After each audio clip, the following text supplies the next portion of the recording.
They say the weeks leading up to a wedding are supposed to be the happiest time of your life, filled with planning, anticipation, and love that grows stronger by the day. For a while, that's what I believed. My fiancée and I had been together for nearly 4 years, and when I finally proposed, she cried tears of joy. She said yes without hesitation, and I thought I'd found the kind of love people spend lifetimes searching for. The invitations were sent, the venue was booked, the rings were chosen. Everything was falling into place.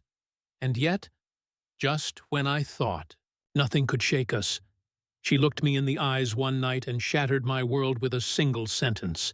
It started innocently enough. We were sitting at the kitchen table, going over last-minute details for the reception. She was distracted, fiddling with her phone, chewing at her lip the way she does when something's on her mind. I could tell she wasn't fully present. "Everything okay?" I asked. She hesitated, setting her pen down. "Yeah, there's something I need to tell you." My stomach tightened. "What is it?"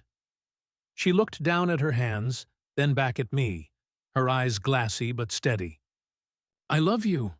You know I do. But before we get married, I need to see my ex." The words hit me like a car crash. Sudden, violent, impossible to process. I blinked, convinced I'd misheard. "What?" "I just need closure," she said quickly, her voice rushed, defensive. "I don't have feelings for him anymore, but I can't walk into this marriage with unfinished business hanging over me. I need to see him one last time, face to face, to finally put the past behind me." I felt my chest tighten. Closure? After 4 years with me, after planning a wedding, after saying yes to forever, you still need closure with him? She reached for my hand, but I pulled it back. "It's not what you think," she insisted. "It's not about wanting him, it's about letting go completely. I need to do this for us." For us. That's what she said. As if dragging her ex back into the picture days before we vowed to spend our lives together was some noble sacrifice. I wanted to scream, to demand answers, to ask her why she still thought about him at all. But all I could do was sit there in stunned silence while my fiancé explained that the man she'd left years ago still held a piece of her she couldn't quite release. I asked her what exactly she needed to say to him.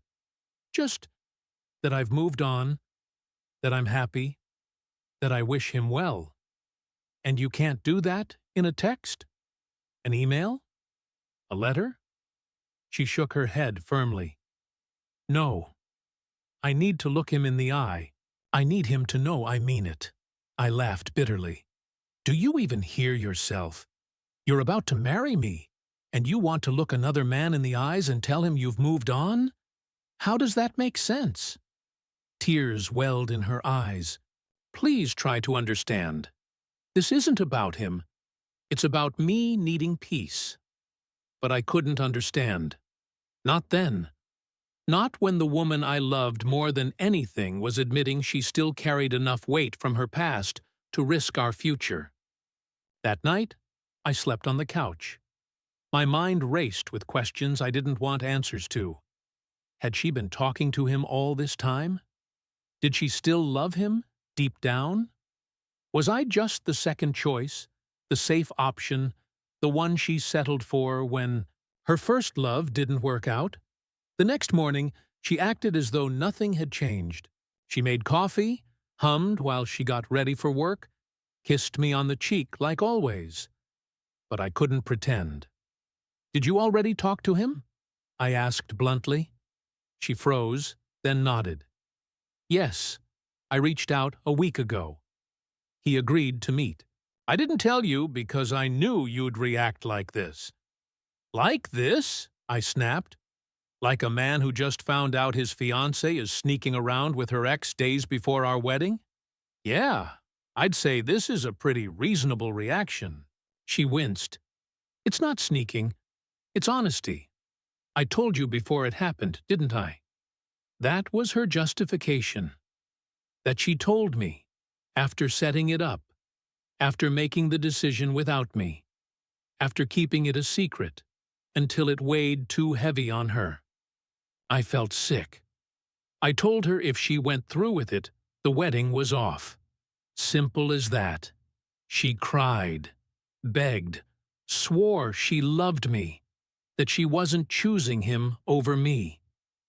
This is the last step before I can fully give myself to you, she pleaded. But how could I believe that?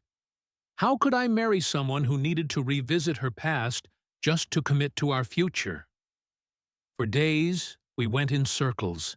She insisted. I resisted. The closer the wedding got, the heavier the tension became.